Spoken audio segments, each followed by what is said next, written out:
Welcome back. It's been an awesome journey so far. You agree with me, we've learned a lot. We've been able by now to be able to create a website. So one of the things remaining for our website is to be able to store users' information. That's where the last part of our basic web development class comes in, which is my SQL database. So a database is just simply a platform whereby you store users' information for future use. For example, you go to Facebook, you create an account, and anytime you need to get access to your account, all you just have to do is to put in your username and password. And the reason why it's easier for you to just put your username and password because Facebook has a database where your informations are kept. For example, when you post something 2 years ago, you come back, Facebook give you a reminder that hey, this is what you posted 2 years ago. It's because they have a database where those information are stored. So we are going to learn how to create a database, how to set up the database, and probably how to send information into the database. Now, for us to do that, I'm going to do localhost. So make sure your server is on. So I'm going to do localhost. Then I'm going to do /php my admin. So I think let me zoom in a little bit so that it's easier for you guys to see my screen. So php my admin. So this is the link, or let me say this is the platform that enables us to create a database because you're using a local server in XAMPP.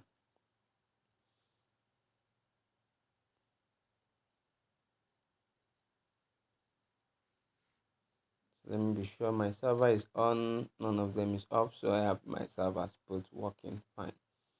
So we just have to wait. Okay, so the platform is loading. Okay, yeah, this is the platform. Forgive me, you see I've put a lot of database. I use them a lot from working with clients before I push them online. Okay, so the first thing we have to do is to create a database. Then we'll now deal with creating tables. Then I'll explain what table means.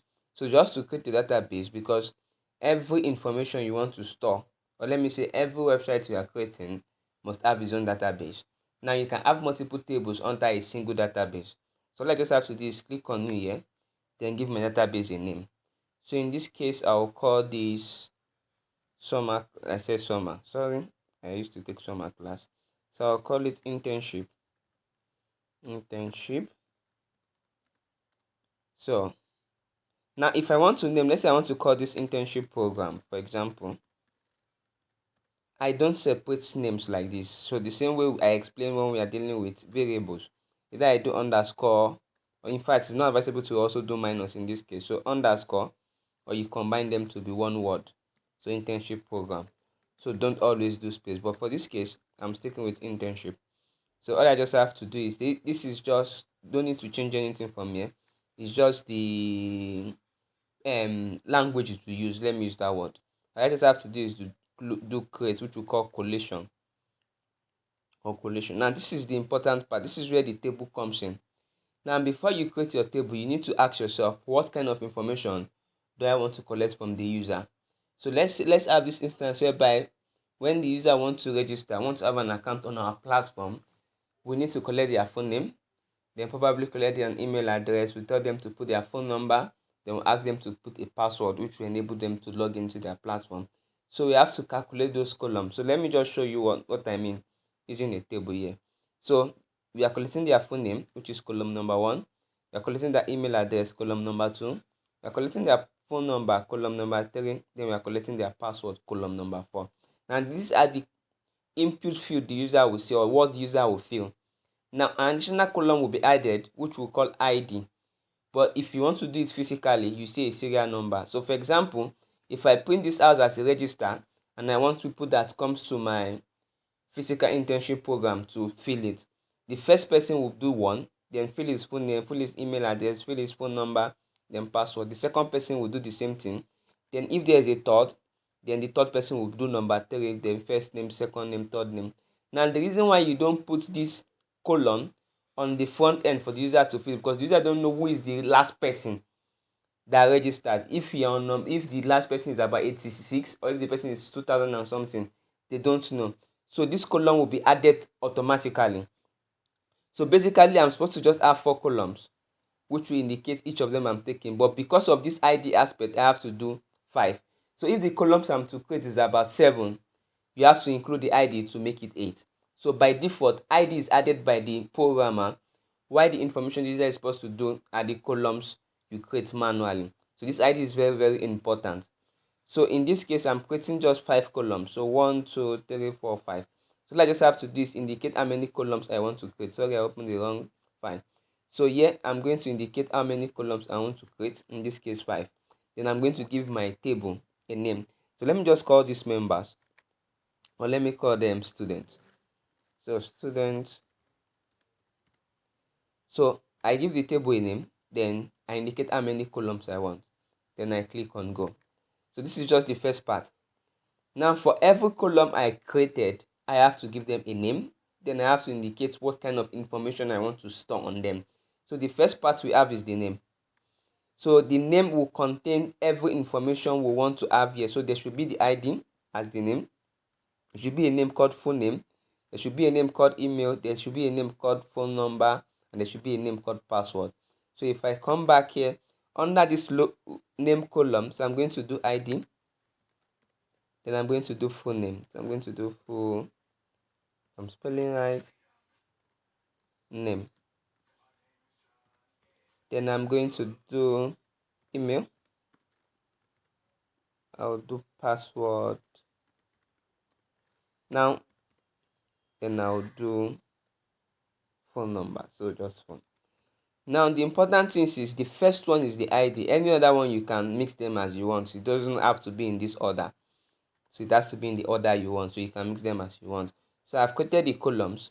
But now the next one is the type. I have to now determine what kind of information I want to be stored into each column. So if I come back to this table, you see that on this ID or serial number part, all that will be filled there will be numbers to indicate each of them are different. Now to do that, in JavaScript and PHP, it's called numbers, but in MySQL it's called integer. So integer simply means the only thing I want to be stored inside the ID column is just numbers. So 1, 2, 3, 4, 5. So that's for that. Now the next important data type is called the var chart.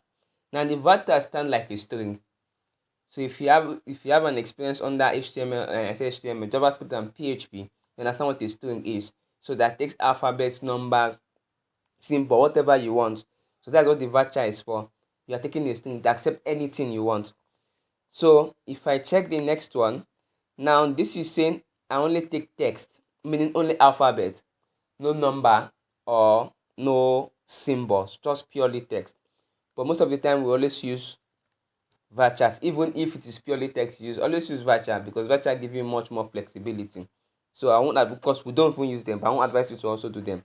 So dates will always give you dates, meaning I want to only store dates on this platform. So I think the important one to use is integer varchar. So I think every other one here are important, but I'm telling you the one we use, no, then probably date and date timestamp. But that is what they give to you. Time gives you the current time. Here give you the year it was created. So, but the one we work most with is integer varchar. Then once in a while we deal with date. So for my emails, I'll do all their type to be varchar, password also varchar, then phone number varchar. So mean I want a mixture. It's only the ID I'm doing just one. So the next one is to now indicate the length of characters that can be stored in each column. So let's say for example I do one. So what it simply means is on this side I can only do anything that is just one figure. So for example, if I get to 10, so I can do 1 down to 9. But once I get to 10, this is now 2 characters. 0 is 1 character, 2 is 1 character. And what I'm saying here is that the length shouldn't be more than 1 character. So it won't take anything up to 10 users. So that is what it simply means. So this length says I can only take up to just 9 users. So anything that gets to 10 won't work. So for ID, we always do 11. Anything outside of 11 will give you an error. So you can either do 1, 2, 3, 4, 5, 6 down to 11. Any of your choice. But most of the time we do 11 because 11 will give you this number. So I'll just try to write this out. So if I'm to do this 1, 2, 3, 4, 5, 6, 7, 8, 9, 10, 11. So if I'm to calculate 1, 2, 3, 1 comma here, 1, 2, 3, another comma here, then 1, 2, 3, another comma here. Then let me change this. So this is about 12 billion. If I'm calculating, this is 100,000 million, then this is billion. So this is about 12 billion. So I don't know how big your database can be for you to have to about 12 billion users. So I think the highest it goes is 12, is billion. So it does not take million. So that's why the highest we do is 11 and nothing more than 11. So you can do 10, you can do 9, you can do 8, you can do 2. So the next one for character is to determine the length. So if I think the highest you can go about this is 300. So I think anything outside of 300 won't work. But mostly I use 255. That's the figure I use. You can use anything less, either 150, 50, but don't exceed 300. So that is saying you're taking 300 characters. So like I just explained, the same thing works with it. So when you're now doing the alphabet, so when you're getting information, when the person is typing, you won't take more than 300. So who use these things a lot again is Twitter. Twitter have this ability whereby there's a limit to the amount of characters you can type and tweet at a go. So let's say if it is 50, so it simply means what they did was, sorry, although they also do that on their front end part whereby you say, okay, if what the person is typing is more than 50, then there should be an error. Okay, so also they can also do it for me that I don't want more than 50 length of word, so I can just do this to be 50. So say if the character is more than 50, don't take it. So in this case I want 255. So I'm saying the character shouldn't be more than 255. So that is what it simply means. So what this length means that the character the person is saving there should be more than 255. I don't think somebody name can be 255. So it's the same thing with email address, same thing with password. I don't think can be 255. Then the same thing with phone number. I don't think it can be 255. Okay. So I think if you don't put anything here, it will still work, but it just means unlimited. So but I like putting a limit to it so that they don't abuse it. So the other ones are easy. So I just have to do is leave them as default. But let me just explain what it means. So let's say for example, a user failed to put in a phone number. I can come to default and say, okay, I don't want the phone number to be empty, because if I leave this default as none and the user fail to fill in a phone number on the platform or on my database, the phone number aspect will be empty. There won't be any information filled in there, and I don't want that situation to happen. I want either the person forget or not, and information should be filled there. So I can just say, okay, in case the person forget to fill in an information, I want to put an information there. So I can just say, okay, instead of, I want the phone number to just be 123 456 789. So what this simply means is, if the person fill in the phone number, there's no need for you to use this. But if the person did not fill in phone number, then use this as the person's phone number. So if the first person register and fails to fill a phone number, under the phone number, this will be added 123 456 789. Now if the second person come fill a phone number, that phone number stays. If the third person come and fail to fill a phone number, they get this also as their phone number, 3 4 5 6 7 8 9. So that's what set as defined is used for. You determine what will be there in case the person failed to fill in that information. Now the next one you have here is null. Null simply means empty.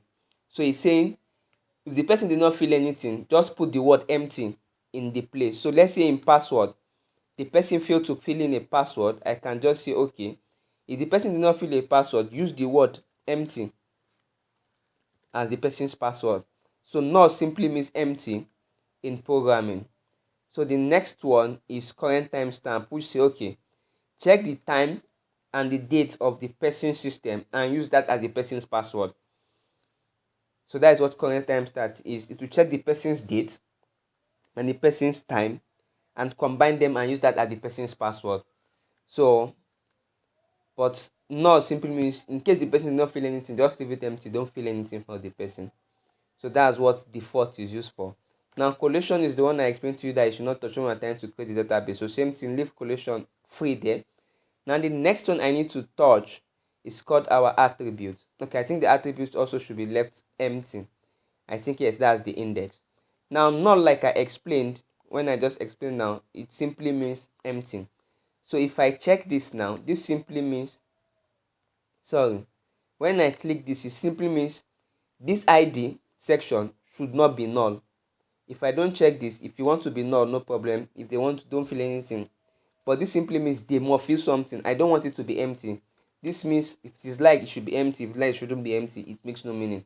But this is saying this must not be empty. That's what that means. Null. It must not be empty. It must be filled. That's why you are seeing this being checked. So I can uncheck it if I want to. Now the next one is called index. And I think this is the last one. Okay, I think there's auto increment. Then every other one shouldn't be touched. Okay, so if I come to index, now the first one is always used for the ID. So the ID is always your primary key. Is always your primary key. Primary key simply means a unique key that cannot be used anywhere, and you can only use primary key just once. So it's always used for your ID column, because the ID is a unique key which you use to identify or separate each members. So if I come back to this table, you can now see this is a different number separating this one, even if their first name are the same thing and their last name are the same thing. The way you separate them, even if the information field is the same thing, they can never have the same ID. The ID must be different, even if they are twins or not. So that's why the ID column is the most important one. So that is why it's always the primary key. So another thing I can now select from these guys, which is the other one we use, is called the unique. Are we together? So the unique is this how it works. For example, I don't want a user to use one email to open multiple accounts. I'm sorry. So if I come to unique, it simply means, so I can just type the email part, which is the column I want to be unique. Then I just click go. Okay. So what this simply means is on this email part, two email cannot exist in that column. So every information you stored in this email column is unique. So what it simply means, if I come to this table now, if a user have filled abc at gmail.com, because this column is unique and that user can use abc, it will give you an error. So that is where you probably you are trying to create a Google account, they tell you the email address already exists. You are trying to create an Instagram account and tell you the username already exists. It simply means two of that email or two of that name can never exist on that database. So that is what it simply means, because they've set them to be unique. So that's what unique is used for. So, and I think these are the two important ones to use, primary and unique. The index, full text, and sparta, we don't use them. So if you want to, you have the material if you want to know how they work. Now the last one which I'll touch, which is the auto increment, will always be added to the ID. So the a_i means auto increment, which simply means automatically increase yourself. So why I'm doing this, if I check this, it simply means if the first user finish filling the information, when the second user fills, automatically put 2 as the person's ID. Once the third user fills, automatically use 3. Now the reason why it automatically change their number and increase by 1 is because we set this auto increment. If we don't, we'll have an error. So once you select this, I think you set up your database. The next thing is just for you to save the database and you are good to go. So if I want to say, I just scroll down, then I'll see save here, then I'll click on save. If everything is done properly, I should have my table created. So you can now see I have the table created. So under internship, you can see I'm having students. Then under there I have ID, I have full name, email, password. So if I click on student, I can see them in table form. So you can now see they're in table form without any information inserted there. So if I want to create another table under this same internship, I just have to do new. Then I fill in the table name, indicates the amount of columns I want. So this is 4. If I still want 1, 5. If this is 3 I want, I just fill this 3. If I click on go, I only have 3 columns. So the one I don't have, I won't fill it. The one I don't need, probably I mistakenly added one more column when I'm not supposed to. I just have to do is fill in the ones I need. Then I'm good to go. So for example, let me just call this test so that you understand what I'm saying. And I need only the first 3. So ID here. So let me do 11, then primary, then auto increment. Although I'm not using it, but I just want to do them properly. Auto increment. So let me just call this name. Then let me change this to virtual 255. So the next one is, let me just call this email. Then okay, I have email. Okay, let me call this email. Then let me call you password. So password. Then if I come here, I have to change this to virtual. Then this to 255. 255. Then let me just change this to login. So this is the login information will be sent. So I just have to do is save. Now you notice that I never filled the fourth one. So if I click on save, that should be processed properly. So if I select the login table, you can answer only have 3 columns, even when I have 4. So if I don't want the column, I simply don't fill it. Once I don't fill it, I won't have it added to it. So I'm having 3, and this is the second one for students. Then I'm having 5. Okay, how do we send information into them? Now there are ways we send information into them, which we call SQL queries. So if you get them here, you come to SQL. Now there are 5 of them. Sorry, 4. There's the select, there's the insert, there's the update, and there's the delete. So I'll explain what each is doing. So I'll start with the select. Now select is used to select information you already have on your database. Now I will try to insert an information, then I'll now explain so that you'll be able to understand how the select works. So insert simply means I want to send information into my database. So if I click on insert, it will show me the codes, an SQL code that will enable me to insert information into the database. You can now see that each column is picked. Now if I omit this ID part and fill every other one, so I have to omit it here too, so that I'm having them equal. So the amount of colon you have here must correspond with the amount of values you are trying to send into each them. So each of them represents each column. So under the first name, full name, I'm going to change this into columns. So you have to put them in quotes, either single or double. So I'm going to call this just what? Just what? Then I'll come to the next one. So the next one will be for email. So I'll just do just what tech at gmail.com. So the next one should be, so the next one is phone number, password. So let me just do password as the password. Then the last one will now be phone number. So let me just do 1 2 3 4 5 6 7 8 9. So this is how it simply means the simple English. Insert into the student table. Full name, put JSON word. Email, put jsaward@gmail.com. Password, put the word password. Then phone number, put this as phone number. Once I'm done, I just have to click go for that information to be inserted. So once there's no error, you see one row inserted successfully. If I come to student, I should have those information. So you can now see that I did not fill the ID, but automatically one was added to it because of the auto increment we did. So you can see just a word, you can see the email, the password, and the phone number. So if I come back to SQL and I want to add another information, I'll just come to insert, then I start adding. Then select simply means I want to select part of them. So let's say, for example, on my students column, I want to be able to select, let's say, the email address from JSWord. So if I come to my SQL, I'll just say select. So I'll say select, I'm selecting the email address. So I'll say select email.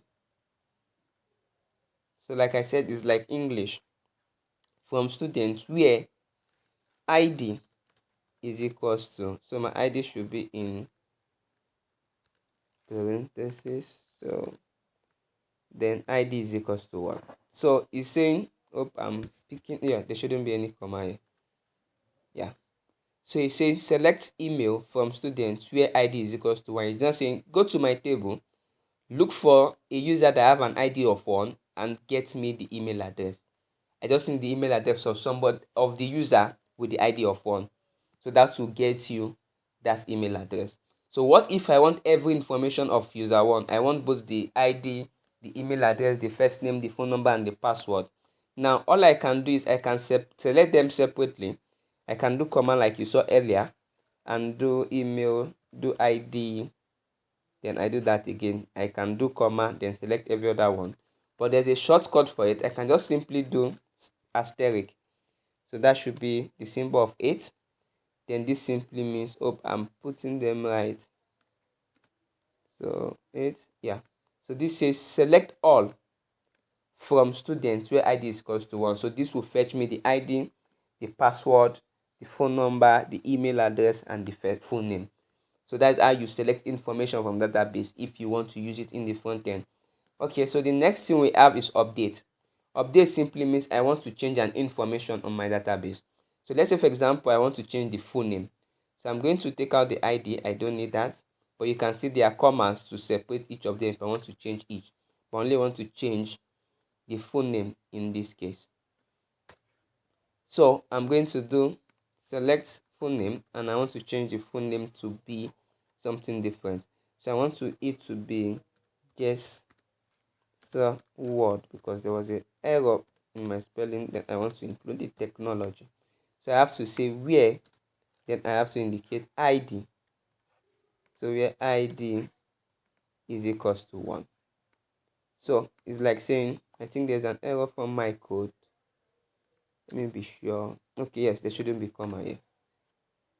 I pick that right. Okay. So it's saying update the student table and set full name. Whatever is stored in full name, I want you to change it to this word. But I want you to change only user 1. So it's saying pick user 1. So that is where this where and this ID, and this where is very important, because this is how you tell the SQL which of the user you want to manipulate. If this is not there, it will give us a lot of errors. So this way is very, very important. So this is the one that says, okay, I want you to pick the ID column. I can decide to do, okay, I want you to pick the email column. Then I don't have any email as one, so I have to indicate the name of the email of the user.